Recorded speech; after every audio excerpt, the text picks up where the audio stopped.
Hey, what's up people, it's TTC.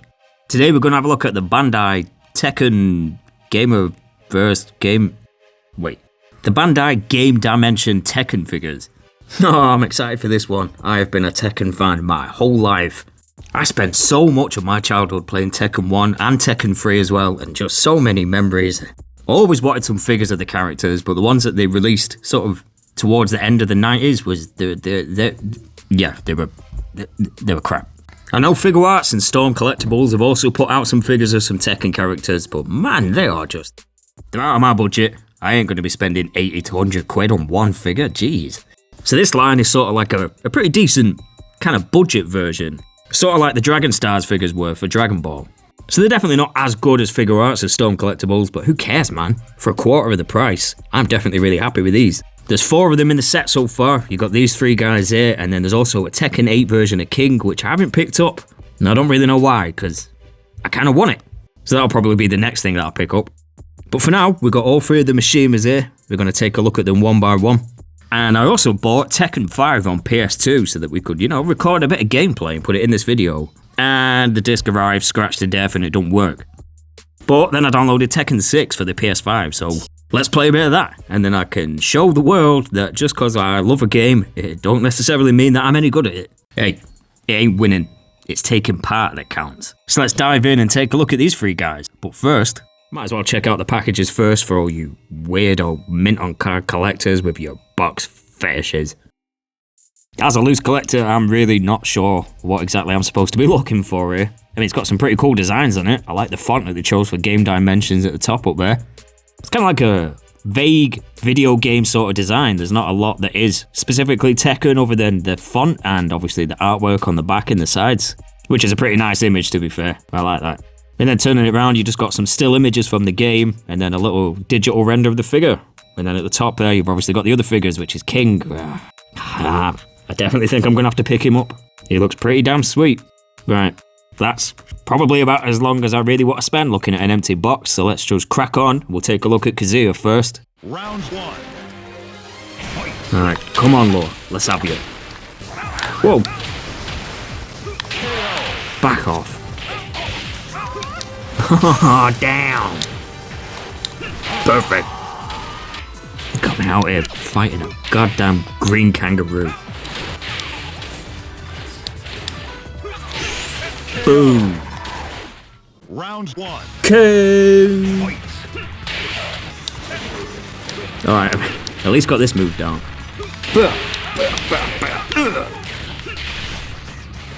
Yeah, I think I'll be picking up that King figure after this. As long as he stops kicking my ass. Hey. You win. So taking a look at Kazuya here first, because he was my boy. He's my original. This is the guy that I always played with on Tekken 1.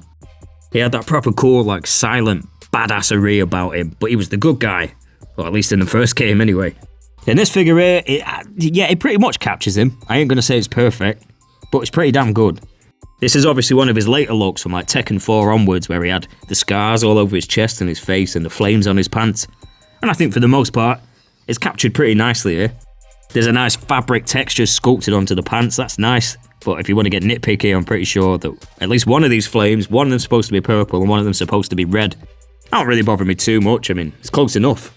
And it still looks pretty nice. And the little foot kick pad cover things are actually in a red plastic and the toes are skin plastic. No paint scuffing! This belt though, with the yellow and the purple. I can't be the only person that reminds them of bacon frazzled crisps. His signature gloves are done pretty nicely actually. The red gloves with the white circles all over the back of them. You know, painting white paint over red plastic, it can get, a bit crap looking sometimes, but surprisingly, this is actually really nice. I ain't got any complaints about this at all. The proportions on the torso of this guy, and Jin as well, because I think they actually share sort of like the same base body. It's pretty nice. I personally don't really think that's actually how they look in the game. This is more of just like a generic muscular torso. So again, if you're going for accuracy, then you might have to spend more money on the more expensive ones, but for me, it does the trick. It's worth pointing out though that he's got all the scars all over him and they only really painted the one on his chest, which if you're only going to paint one, that's fine, because that's like sort of like the main one that he's always had since the first game. But the rest of them are all sculpted in with no paint at all. And as I'm sure you can see here, they kind of just blend in and kind of disappear into the skin, unfortunately. You can call that lazy. I'm going to assume it's probably something to do with budget, and that's just the way it goes, unfortunately, innit? But it could be worse. It definitely could still be better. And you can always paint them in yourself. But what the hell are these shoulder pegs? That's definitely kind of weird to me. I don't think I've ever seen that on a figure before. And for good reason, because it looks kind of crap, doesn't it? Actually, I'm pretty sure a lot of the Dragon Stars figures have them as well, and it's just ugly, man. Don't do that again. Shoulders themselves actually attached to the torso with a ball joint, sort of kind of like McFarlane figures, but in terms of adding more range of motion, it don't do much. Now the head sculpts on these figures, I like them, I do, but they're definitely not the strongest features. This looks enough like Kazuya that you can tell that it's him, and all the scars are at least painted onto his face where you can see them, that's nice. The hair is mostly how you want it to be, but it's just kind of off, innit? It doesn't really look like the game model. And the way they decided to interpret the eyes was done in sort of like a anime kind of style, which is a bit of a weird choice, but it's not bad, and at least the left eye's painted red. But let's face it, his hair is ridiculous, so sculpting it into a proper 3D model that you can hold was never going to be easy. I just feel like this is, I don't know, slightly off again. Maybe the sculpt's just a little bit soft. You know, maybe a bit more dynamic with some individual hairs would have made it just look a bit more exciting. But I can pretty easily tell who this is meant to be, and that's good enough for me. The only real major problem with his head is it's tiny. He's got a proper little pea-head. It don't look too bad on camera, but straight on you can tell that his neck is actually wider than his head. It just needed pumping up by like 2% and it probably would have been fine, but as it is, it's definitely a little bit off-putting. However, even with all these sort of little criticisms and maybe some wonky proportions, I do think it all sort of ties together pretty well. Taking the figure in as a whole, I don't really have any problem with how it looks. Yeah, alright, well, okay, maybe except for the neck. I get why they've done the articulation like this, so you can try and get quite a nice little bit of range out of it. Which it kind of does.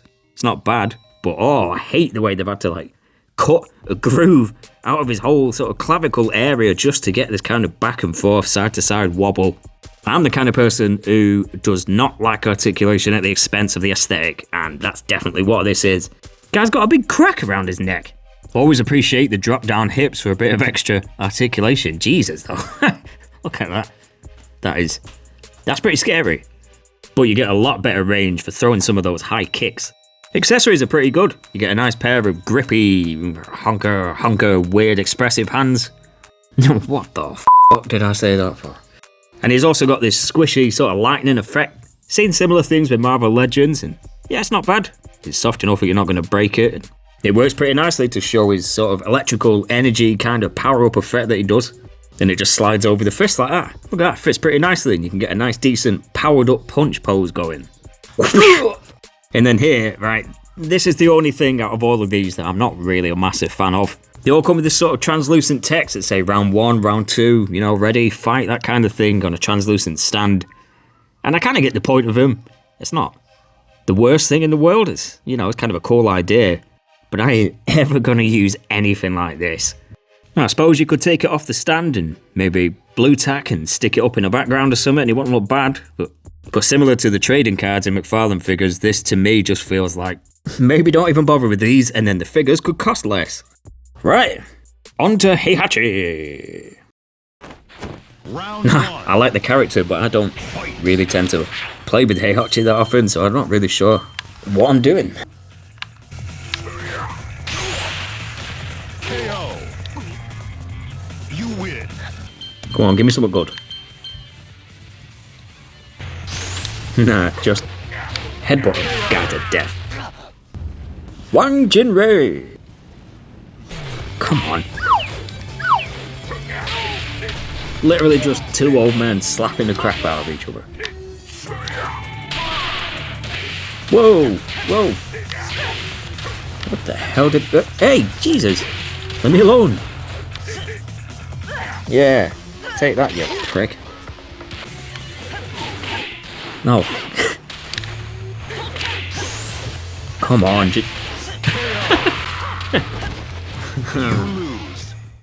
Heihachi Mishima. This is a pretty damn good figure too. I mean, I'll say right off the bat, they've all kind of got like the same issues with them, with sort of like the face sculpts and some wonky proportions. But there's definitely some redeeming features here, and especially on this one, some things that I really like. Now, Heihachi was always like a proper pivotal main character to the plot. You know, he's basically the big bad guy. But he's not someone that I ever really used to play as, but I still really appreciate the character. Now, I think they've done a really good job of capturing the look of his karate gi. Sculpt-wise, at least. I can't really think of anything they could improve on here. It looks exactly like how I picture it in my mind's eye. There's a really nice fabric texture sculpted all over again on the pants and the shirt, and even on the wrist tapes too. The belt looks nice, but I will say there's these two little Japanese kanji down here at the end of the belt. Pretty sure they should be black. Obviously they just cheaped out on the paint there, but I think that would have made it look a lot better. These all kind of just have a lack of paint in general, except here on the back. Thank God they actually went in and painted all the detail of this tiger on the back. It's also sort of raised in the sculpt too. I don't necessarily mind the odd little bit of paint missing here and there, as long as you focus on the important details like that tiger, and it looks pretty damn good. The shirt part of his gi is actually made out of this weird sort of like stretchy, I don't know if it's rubber, but like a floppy, plasticky material. Just flops around. So if you pull the arms out at the ball joints here, you can technically stretch it enough to be able to pull it down, showing off his torso, and then stick the arms back in again, and you've basically got a kind of alternative look for him. In this way, you can actually see that scar on his chest a little bit better, but again, they haven't bothered painting it. Oh no. Shoulder pins! He's got the same stupid cut-out, ugly neck articulation, and it's not even got the best range of motion thanks to his hair. You can look down a little bit, and then back, don't really go anywhere. I mean, what's the point of that? This one is definitely a pretty good head sculpt though. I actually quite like this one. It's got the same issues of kind of cartoony, kind of soft sculpt, and again, just the stupidest haircut ever that doesn't really translate into 3D, but they've done the best here. He could have looked really stupid with his big bushy mustache and his crazy hair, but I actually think this looks like Heihachi. But like anything, it's not perfect. The hair and the mustache and the eyebrows, they're all just like a pure white. It just looks kind of flat and lifeless. It needed some kind of shading or a wash or something just to help it stand out and have a bit of depth. But man, I am glad they did it in that coloured plastic rather than painting it. Paint scuffing in the hair or on the head, you know, it can be pretty hard to ignore sometimes. But not got that problem here. He does, however, have the biggest forehead you've ever seen. It looks like if you slap Jim Patch's beard onto someone's knee. He also comes with a pair of alternate hands, 2 fists and 2 open gesture hands. And of course he's got his own little orange ready sign, which not with anything I can say more than what I did before. It is what it is. This one confuses me. It's obviously supposed to be another kind of soft electrical energy effect, but looking at it, it's a weird shape. I really can't figure out what the hell this is supposed to be. I assume you're supposed to stick his hands through the holes and then kind of do like when he's charging himself up and he's got all the electricity across his arms and his chest, but it doesn't really look like that. Looks more like he's got his hands tangled up in his knitting or something. I don't think this really worked, whatever the hell it is. Oh well, let's get a look at Jin. Yeah, Jin was my guy on Tekken 3. I should know what I'm actually doing with this guy. Boom. Oh, I can't. Don't look like it though, does it? I'm rusty. I'm out of practice. Yeah, there we go. Bah!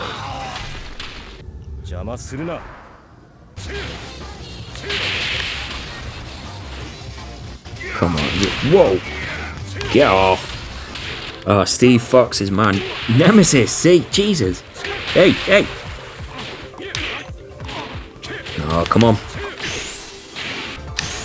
Yeah. Oh, I knew it. Come on. Vengeance. Kick his head in.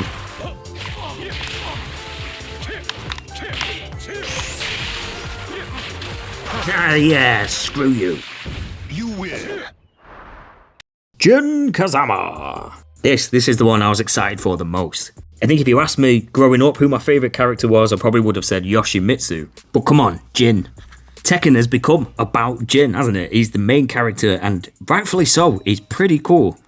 Now this figure of him is in his Tekken 8 look, and 8 is the only game I actually haven't played yet. I do like this look. I definitely would have preferred his original, just, the black pants with the flames going up one side. But since this is the one we got, I'm happy with it for now. Although I wouldn't say no to his original look. But this newer design though, look at it. It's got so many really nice details on this. Yeah, it is a busy design, but it works. For the most part, it's captured really nicely here. The only thing is, a lot of the details on the armbands and the gauntlets, I think there's supposed to be a lot of like white lines and white little details in there that they just haven't bothered painting. But I don't really miss it. It looks fine just black and red if you ask me. It's not an excuse. Obviously on a higher budget figure, then all those details definitely should be there. But look at these pants though, they are painted so nicely. Again, I'm not an expert on this look, so I don't know if that's all there completely accurate, if there's anything missing or whatever, but what is there? Oh, come on, that looks sick as hell. If they had to save all the paint budget from their arms just to make sure that they got this right, then yep, fine by me, because they did, and it looks... Oh, this looks so cool. Oh, and I'm pretty sure his little kick pads on his feet are supposed to have those white details painted as well. No shoulder pegs! Yes! Now, Jin has probably got the best face sculpt out of all of them. I've heard some people say that they don't like this, and I don't really know why. I think from most angles, there is a likeness there. More so than the other two, I think. Again, it's probably a bit of a soft sculpt. But even his hair, though, look at that. That looks way better than Kazuya's hair. It's almost kind of like they put out the first two figures as like a test, and they realised what wasn't working so well, and then they improved it for this one. And I think they captured his little fringe, his little bangs, whatever the hell you want to call it. It's kind of an important part of his look in it, and I think looks spot on to me. But if his face sculpt's the best, then his neck articulation is definitely the worst. Look at that! What the hell? It's basically the same as Kazuya's, but he's got a giant gap in his neck. What the hell is that? And they did something kind of cool and kind of really weird with the articulation on the legs. As you can see, there isn't any, but that's because there's actually a whole articulated leg underneath this kind of rubbery sleeve of pants. I don't even know what the hell to call this.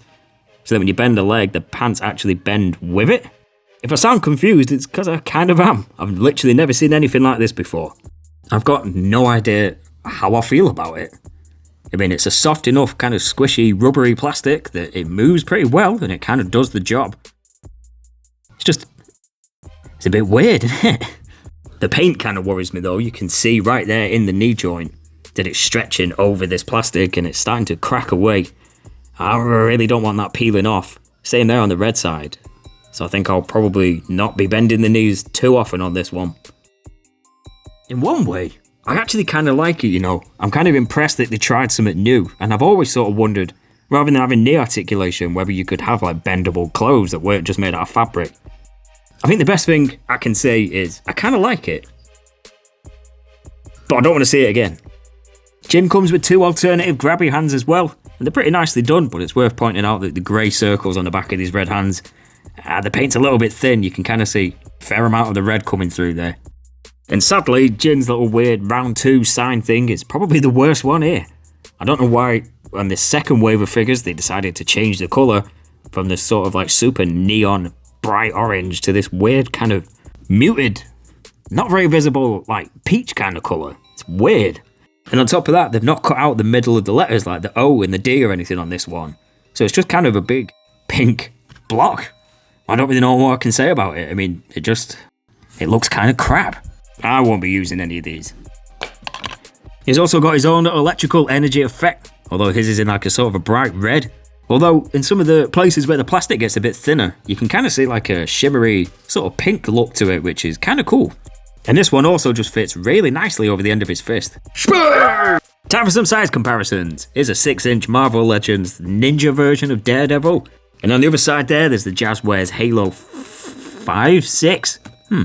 Halo 6, Halo Infinite version of Master Chief. These guys stack up pretty nicely to most of your other 6-inch figures. But I think proportion-wise and design-wise, they're probably a little bit more exaggerated than most of your Marvel Legends are. Now, I don't actually have any Dragon Stars figures left anymore, but I do have this Vegeta body in my fodder, and for some reason, I've also got this guy's head.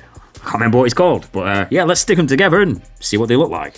So obviously Vegeta's a bit of a smaller character, but you can see that these guys are still way bigger than him. But the similarities between the two lines is pretty obvious. I won't be surprised if it was exactly the same team of people working on both of these. So again, right, are they perfect figures? No, of course they're not. But you can't compare them to things like Figure Arts and the Storm collectibles because they're literally like 3, sometimes 4 times the price. These are more for people in my price range, my budget, where I feel more comfortable spending 20 quid or so on a figure every now and again. And for that amount, then yeah, I'm really happy with what we got here. They look like the characters, there's quite decent articulation, and even though I'm not really a big fan of some of them, quite a lot of accessories with them too. Now I just need them to hurry up and make the rest of the characters. I really need a Yoshimitsu. I don't even care which game, but come on, let's face it.